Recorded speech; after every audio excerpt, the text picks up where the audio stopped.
So last night, I'm watching this. The world, they said that last night was the first night that the election took a second seat. Yep. Because America's pastime, the seventh game. That's why. Okay. Exactly. It was real. It's Go ahead, not take about. over, bud. I want you to, because this is what you do best. So what happened last night? Why did all of the world stop and not give a shit about the go ahead.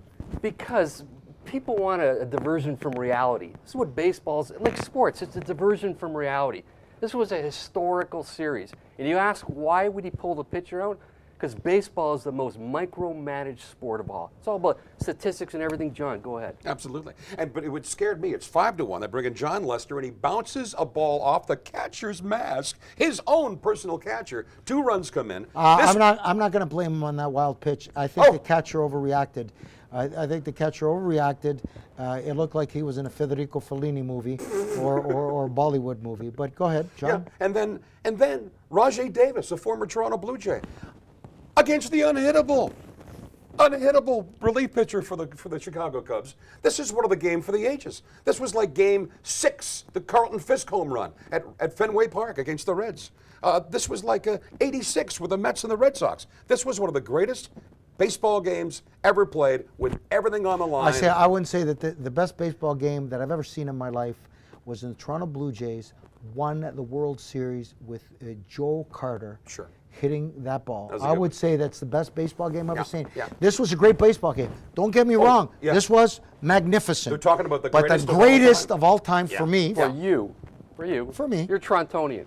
No, but forget about that. I'm just saying that was a good one. That Joe Carter coming out, just the emotional intensity, because sports creates melancholy, sports creates emotion, and sports creates a euphoric. If it gives you something to belong to, Billy.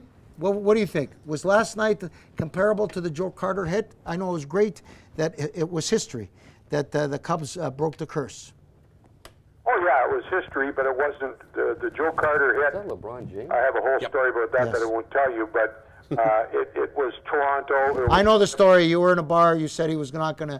He was gonna pop it up, and you sat there. And, yeah, I know the story. However, he still hits more pop-ups than he hits home runs. Now he does, of course. But anyway, I think the Joe Carter hit was a very significant ball game. He ruined the pitcher. He ruined the pitcher's life. And Mitch career. Williams. And he had to go home in an armored tank. They were going to kill him. They were throwing stuff at his house. Firing fastballs. Some guys close their eyes and they square up on it. It's gone. You saw a couple of them. That Cole, what's his name? The Cleveland pitcher, the first guy up, puts it right out of the ballpark. Didn't bother him. He just kept throwing. Yeah, Kluber. Yeah. It was. I remember that night. I was at home, and I had a bunch of friends there, and Joe Carter was there, and it was an intense game, and Mitch came out, wild thing, right, and he pitched, and Joe Carter. It was. I never experienced anything like that in my life. It was just incredible. Yeah. And Wayne, the second most incredible event was when the Toronto Maple Leafs, beat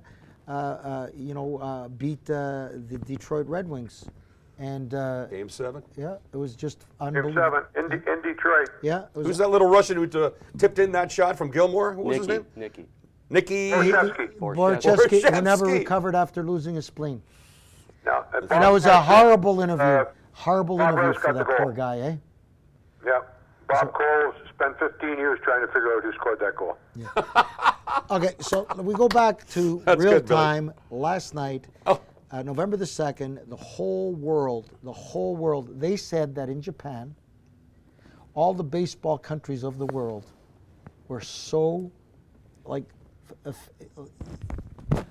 did we find out who Bill Murray. Who Big Cubs. He started crying. Huge Cubs. He started crying. Yeah. Vince Vaughn? Did you see if Eddie Vedder? Cleveland, if Eddie it was Vedder? Cleveland or the Cubs, what was the majority of people rooting for last night? Did you find out, Andrew? Not yet, sorry. Well, Google it. Google exactly what I fucking told you.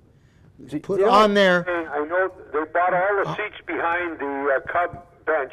Those weren't Cleveland fans. And there were people from 10 different countries who bought, what do they call them, sub-hub tickets. StubHub. Yep. 10 different countries. The last Not night, bad. Good last stat. night, the rumor was to get a great seat. It was $50,000 U.S.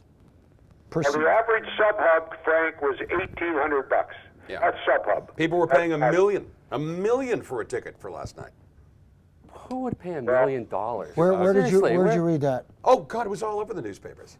Oh, a million. If somebody has disposable I income can of assure $1 million you- I for can a assure baseball you, game, John, good luck to them. That is bullshit. Okay. What's That that? is bullshit. What's that, Billy?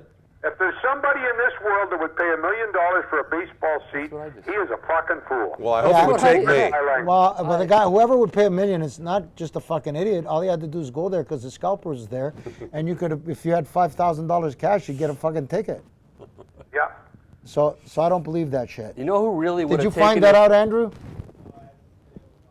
Okay, find out what the average price of a high-end ticket. What was the highest paid price for a ticket last night? Game 7, the Cubs against the Indians. I mean, they were offering $1 million. I'm not sure if the guy bought the darn thing, but I'll tell you what, to get into that game, I know you love the '93, Toronto Blue Jays, but that game had everything. It was like a Greek opera. It was like a tragedy. It Well, was like I don't think it had everything, but Oh my God, it was brilliant. I really wanted the Cubs to win. I was very happy that the Cubs made an incredible comeback, and they took it to Game 7. And guys like Bill Murray, guys like Vince Vaughn, Eddie Vedder. Eddie Let's Vedder, go through the Jim list. Belushi loves them. Yep. A lot of supporters for Chicago, especially the Cubs.